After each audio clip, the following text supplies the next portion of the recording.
Héroes do Bosque. Tomamos nota e seguimos coa celebración. O Dancing Man é un home que baila. Se move tan rápido que parece que tenga 100 pés. Contaxia co seu ritmo a todos os bailaríns cos que se vai atopando, así que nunca baila solo. Dende a cidade, este home viaxeiro escoitou o grito de axuda de Pachamama e, sempre que pode, fai crecer a erva por onde pasa o seu baile. Adiante, Dancing Man e Dancing Woman, fagamos crecer os bosques.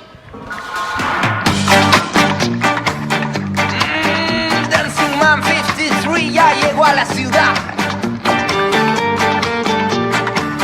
¿Preparado? You ready? Dicen que hipnotiza pies y mente. Dicen que su baile es diferente. El Dancing Man llegó a la ciudad. Preparado, ready, tú contagiarte. El hombre de los 100 pies, con el mundo a bailar al revés.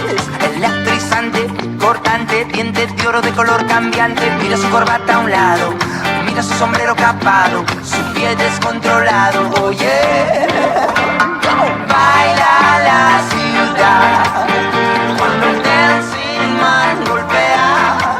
Hasta los muertos salen a bailar. Dancing Man, todo el mundo corea. Baila la ciudad cuando el Dancing Man mueve su cadera. La calle, la pista de baile, el que de la hierba por donde pasa su baile. Dancing Man 53, Dancing Man 53, Dancing Man 53. Unos le llaman ángel caído, otros hijo del fuego el elegido. La leyenda cuenta que cuando nació, la rumba y el tambor resucitó. Lo primero que se vio fueron sus pies, un bebé que calza 53. ¡Hey!